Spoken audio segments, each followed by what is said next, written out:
We're taking a deep look at Josh McDaniels and Dave Ziegler today on Night of the Shield.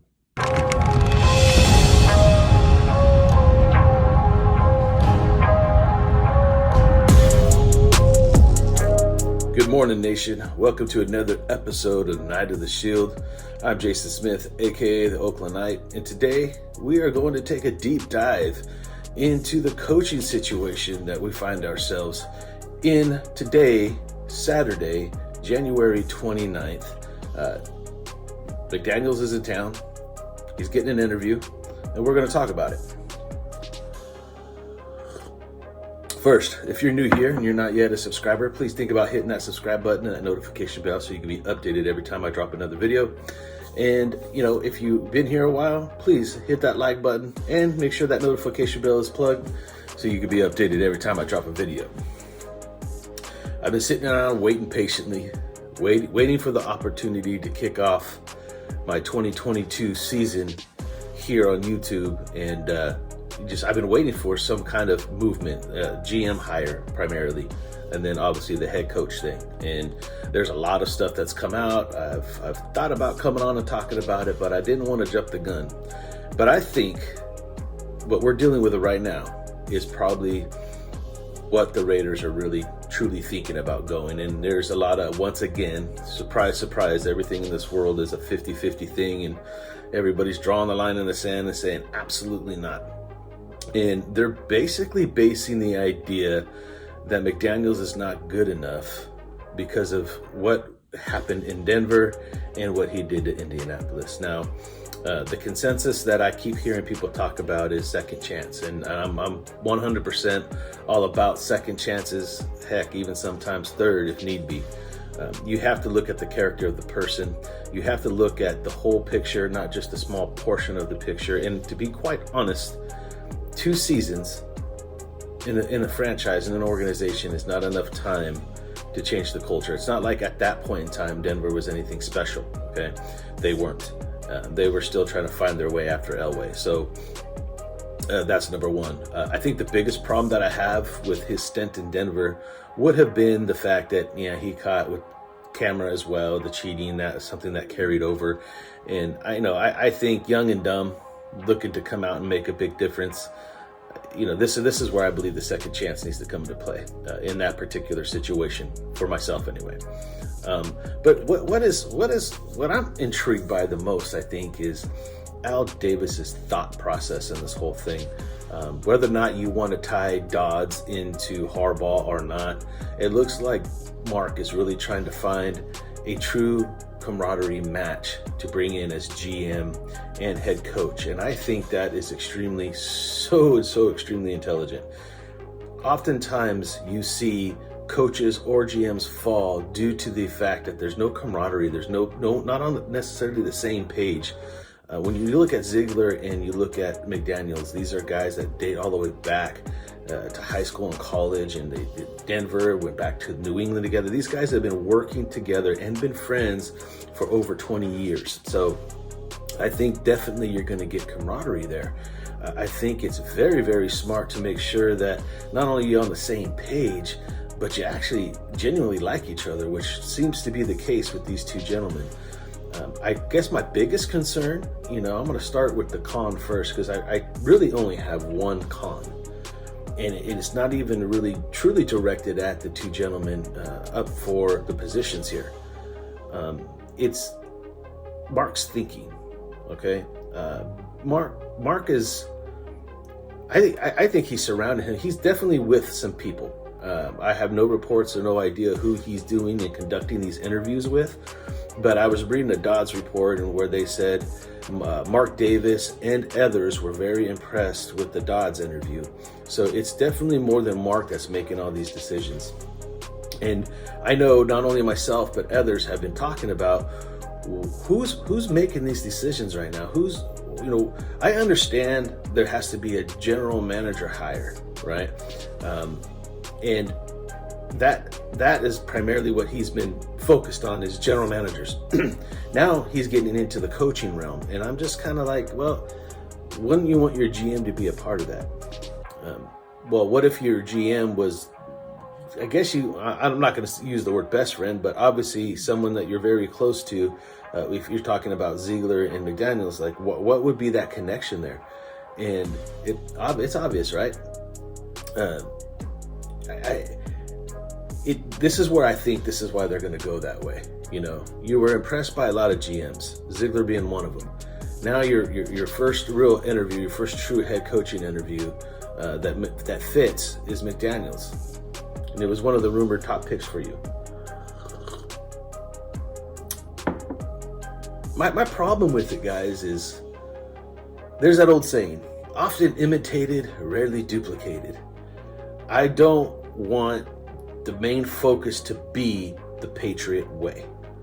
And it's not that I'm a bitter old man that's totally against the Patriot way and the tuck rule. I've said it a few years ago even. I'm over the tuck rule crap. I don't think anybody truly gets over the tuck rule, but I'm like, it's irrelevant at this point. It's so far in the past.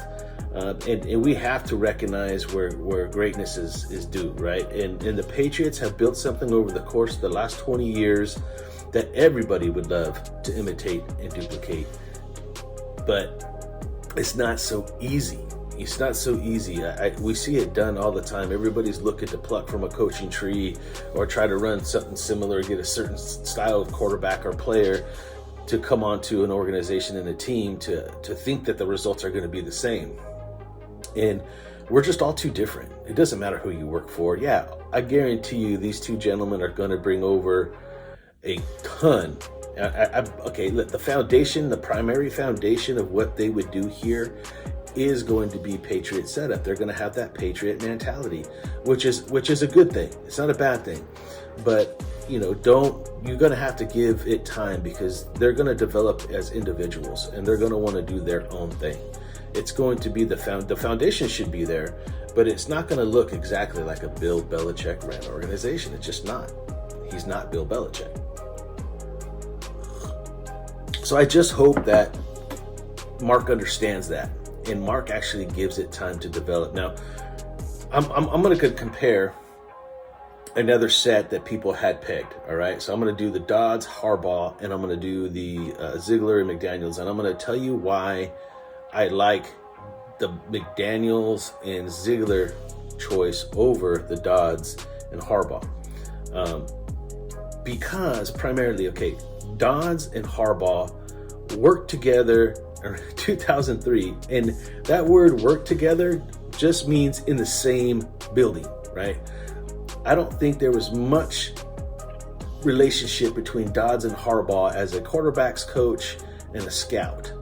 I'm sure they knew each other. I'm sure they may have a mutual respect for one another, but it's not, you know, unless you guys show me a report or tell me something that these guys hang out in the off seasons and they have family barbecues or something, I'm not buying into the fact that just because they were in the same place around the same time automatically qualifies them to be the next tandem moving this team forward.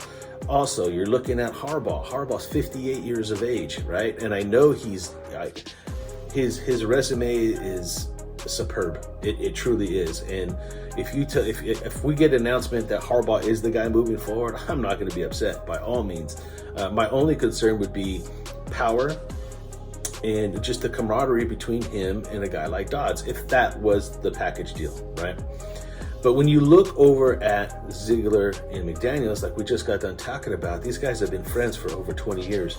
They've worked together side by side, right? They've had conversations about offensive football players, and he brought him in at Denver, brought him back over to the Patriots. This goes way back. So even if McDaniels gets quite a bit of power or a lot of say in what's going to be happening, his go-to guy is someone that they have more than just a mutual respect for one another. They're friends. They're in this together. They're going to share the same philosophies, the same ideas. There's not going to be a lot of infighting over what's going to be happening, right? And then you got to look at McDaniels himself. You're looking at a guy that's right around 43 years of age, right?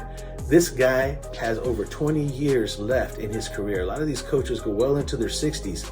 He's only 43 years old. So not only are you giving him an opportunity to come in and restructure this franchise, you're also got longevity there. It starts to work. You give him the time. He's young. We got 20 years of football, a building like what the Patriots did. That's what I see Mark focused in on. He wants something that is sustainable. He wants something that looks like the Patriots. He wants success. He's trying to surround himself. Look, Mark's been on his own vision quest since his dad died, right? And he was forced into the Reggie thing. And I'm going to be honest with you. I mean, look, there's tons of videos. I don't know if they're still here on the archive of this channel where you hear me fight and argue in behalf of Reggie McKenzie. I was one of the Reggie McKenzie's biggest supporters. And look, it fell apart at the end. And I'm not here to eat crow, nothing. I stand by everything I said. I think Reggie did a fantastic job, and I know a lot of people are not going to agree with that statement, and that's fine. The comment section below, let me have it. It's all good. You know, Reggie took over an organization that was in disarray. It was ran by Al. See, people want to say that Al was dysfunctional. No, Al was just smart. Al called all the shots. He was the GM, he was the coach, he was everything, and he just didn't have structure in the building. That's just Al. That's how Al worked. So Reggie had to build that. It was salary cap nightmare. The team, it was in disarray. Now, I'll be honest, I didn't like some of the decisions Reggie made from the coaching and some of the draft picks, but, you know, that relationship really started to tear once Mark chose Jack Del Rio. For those who don't know, Mark chose Jack Del Rio. Jack Del Rio was someone that Mark, and I believe John Madden even went and talked to and had dinner with. And he basically told Reggie, this is the guy.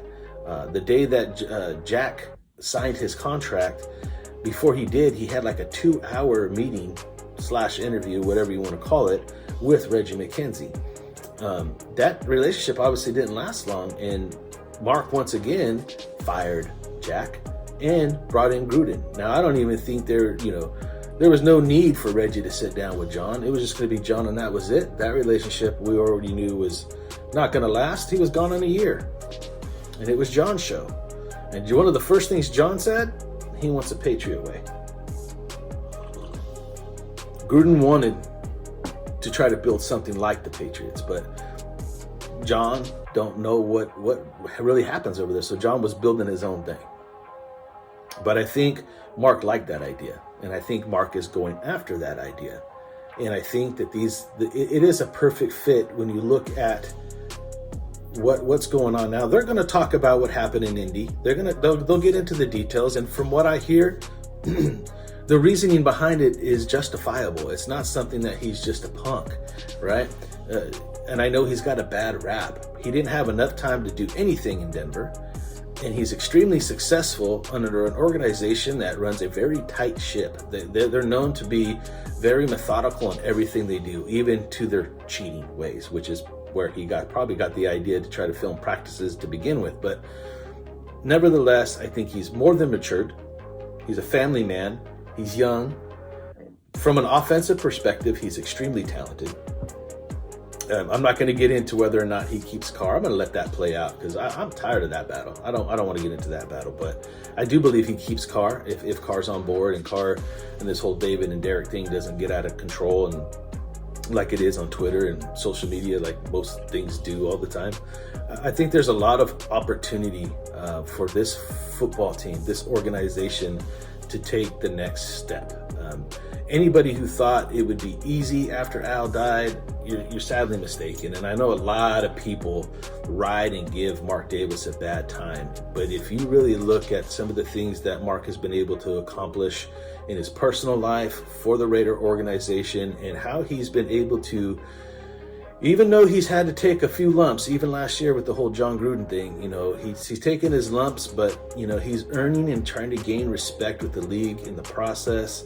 The greatness of the Raiders is in its future. And in order for that to be even achievable, these are some of the things that have to be done. Now, everybody could be mad and upset about how Mark has to bow down to the man, but it's the way it is. He's not one of the elite. He's not one of these guys that have multi-million-dollar businesses outside of the Raiders. He's trying to build himself an empire on his own, right? He's building his own stuff. He's got the aces. He's in Vegas. He's surrounding himself by some hotel tycoons and people that have money and business savvy. And I think he's growing and he's learning. And he's really really attacking this in a very mindful and methodical way. I saw a video from someone just recently before I made this video, like, oh, enough's enough. We got to do it now. And it's like, no, we don't have to do it now. This league is not full bore yet. Like, this all starts, like, it's coming. Like Mark has his own timeline. Mark knows when it's time. Like, he's been doing this long enough, that he's been advised long enough. If you even brought this guy in, if this decision would have been last weekend, it still wouldn't make as big of a difference when it comes to like the senior bowl and all that stuff that's coming up. You know, the Pro Bowl and the Super Bowl dominate everything. Everybody's still under contract. There's no moves to your players. You don't have to go crazy and start making too many decisions right now. Right now, you don't rush a decision like this, especially if you're trying to get it right. And every time you're supposed to get it right, right? I mean, he wasn't prepared for his $10 million a year man to be exiled from the NFL.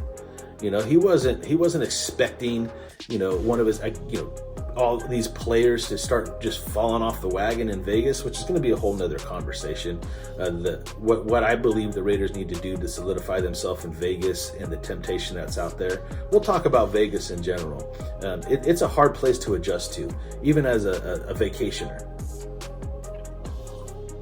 But Mark is being methodical, and I'm digging it. If you think about it, how many times do you say someone will come up and tell you, hey, that's the GM, that's the dude. For example, all right, everybody's big on Dodds. Nobody has a resume on Dodds to say Dodds is going to be the guy that takes it into the future. We like that he was here with Al. He tutored under Al for a little bit. We like that. We like the fact that he's kind of very upfront and passionate, and there's some characteristics that Dodds carries with him, so everybody's liking that. But there's nothing to base success off of when it comes to Dodds. But I hear that time and time again, that everybody would choose Dodds first. Based off what? Based off what? I remember when Reggie McKenzie got hired. He was an ex-player. He was under the Green Bay system. He was under Ron Wolf, who was a big time. He worked hand in hand with Al for years. Everybody, not just myself, at the beginning was all about Reggie McKenzie until it wasn't all about Reggie McKenzie, right? So the same thing could happen no matter who we bring in here. So to sit there and say, oh, Dodds, it should have been Dodds, and it's like, why? The minute Dodds started to mess up, everybody would have been off the wagon and calling Dodds something else. So I've seen it happen too many times. This is where I'm at. Whatever they choose, gonna rock with them, gonna roll with them. I'm gonna see what they do, and until I'm not, right? Just like with Gruden, just like with players, just like you name it, right? If it's not broke, don't fix it. And when it's broke, then you got to fix it. Right now, no matter who comes in here, it's a fresh set of wheels. It's a fresh set. We got to let them do their thing. But the fact that he's actually looking deeper than just saying, oh, I'm going to go get Dodds just because that seems to be the popular pick between the Raider Nation. And then I'm going to go get McDaniels anyway because that's what I like, and I want an offensive coach, and he's very successful. Dodds and McDaniels will probably bump heads. That relationship probably doesn't work out in the long run. Then Mark's going to be faced with the decision to say, oh, who do I pick? Do I want McDaniels or do I want Dodds? What's been more effective? And that would be hard to say. Is it the players brought in, or was it the way they were coached? So the second part of that scenario would be, if I want McDaniels, because I believe that he's going to be the guy that comes in here and not only gets this offensive going, but he's successful, guys. He's successful. And if I give him enough time, and this roster is way better than that Denver roster was back then, by the way. So there's more opportunity there. He's more mature. And then I bring in his GM. And it's not just, oh, bring a friend. Just bring a friend over. We'll plug him in. No, this guy has done his work. He's been with the organization. He's worked his way up. He's president of the personnel department. Okay, we're gonna bring him. We're gonna pair these two up because they're gonna get along, and they'll ride and die together. If it does not work out, they both go, right? So there's not going to be this situation where he has to choose one over the other. There's going to be a joint. So I think that's smart. I think that's really smart, because if it works and it's successful, then there's camaraderie there. We often talk about the players and consistency and continuity, and we talk about how important that is for players. And we saw that last year with this football team, by the way. That's the kind of results and effort you get from that starting to build. You want that in your coaching staff. You really, really need that in your head coach and your GM. And I think that's That is the most positive thing I'm taking from this right now. And that does not mean, and it does not guarantee that this is going to be successful or even that it's going to work. We have to let that play out. We have to judge those things as it happens. And to be quite honest, we'd have to still give it a window. Even with all the talent on this football team, we'll still have to give him a few years just to even implement his way of this organization. And sometimes that happens right away, and sometimes that takes longer than expected. And I think Mark's willing to be patient, and that's why he's bringing in this tandem. I like it. I like it from that perspective, because no matter who comes in here, if it's not those two, if it's Dodds and someone else or Brown and someone else, it's not gonna matter. And I'm gonna touch on one more thing before I get out of here. And that is Rich Bisaccia, because the reports are saying he's going to the Bears as the special teams coach. I'm going to say that again. He's going to probably go to the Bears as the special teams coach. This is Hugh Jackson 2.0. Raider Nation, I've seen everybody. There's been people up until just a few years ago that still brings up Hugh Jackson and what Hugh Jackson did here in this organization, and that he should have been the head coach then. When he left, he still didn't get a head coaching spot. He didn't get his next chance until Cincinnati gave that to him, and he bombed that one, right? How come Rich Bisaccia did not, and this is no disrespect, by the way, to Rich, right? What Rich was able to accomplish here was fantastic, but I don't think he worked alone. And yes, these guys love him, but that doesn't mean just because you love somebody, it's the right fit for work. You know, you should mix love and work to begin with, right?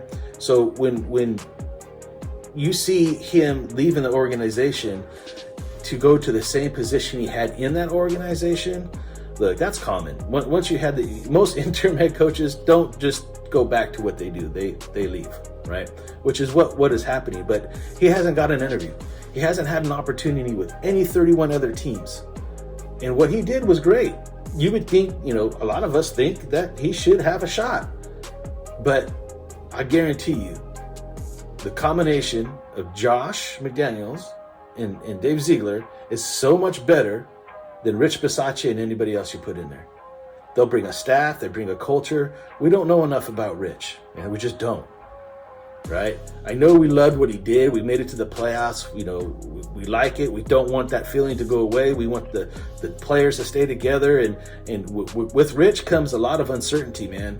We could kind of say the same thing because of Josh McDaniels' background with Denver and what he did to Indy, but you cannot talk enough about what he's been able to do with the Patriots over the last, being what his role has been over the course of 20 years with the Patriots and Bill Belichick and those offense and the offensive numbers. Bisaccia don't got a resume like that. We don't even know, is he an offensive guy or a defensive guy? Oh, he's a special teams guy, so he can manage both. I like that thought, by the way. I like the fact that he would just be a manager of the team. But again, what is his philosophies? What is he really expected from an offense and a defense? Rich wasn't the guy, guys. He wasn't. He would have been a great special teams coach still, and he would have been a great piece for this team to rally around and still be in the locker room. And that's the part that sucks, but it's part of the process, right? Once you become interim head coach, if you don't get that position, you usually don't stay. It just doesn't work that way. And there's no guarantee that the next set of boys coming in here are going to keep him anyway. They might have their own idea and their own person that they want to bring in for that spot. Anyway, that's my thought, and that's no disrespect to Rich, by the way. Once again, if you're new here, think about hitting that subscribe button. Hey, let me know in the comment section below. I know even if you're on the fence, are you understanding the possibilities here? Are you understanding the fact that you're bringing in, potentially, and it looks that way, potentially a GM and a head coach that are going to be able to coexist with one another, right? One GM that's actually, it's not Mike Mayock, right? It's a guy that has been training and learning how to do these things, and he's going to be a fit. And then you got his friend, his comrade. They've been together for years. They go way back, right? And he has a pedigree, a resume, and a part of a coaching tree that he hasn't been able. He's been the number one talked guy for years, and he just never had the opportunity and the time to be himself. Even Bill Belichick had a small stint in Cleveland that didn't work. I'm not saying it's Bill Belichick 2.0. I'm not saying that.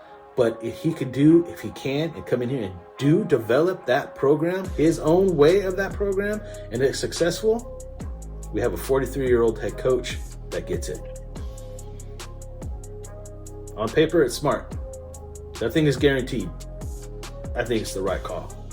Nation, till next time, stay ready strong. I'm out.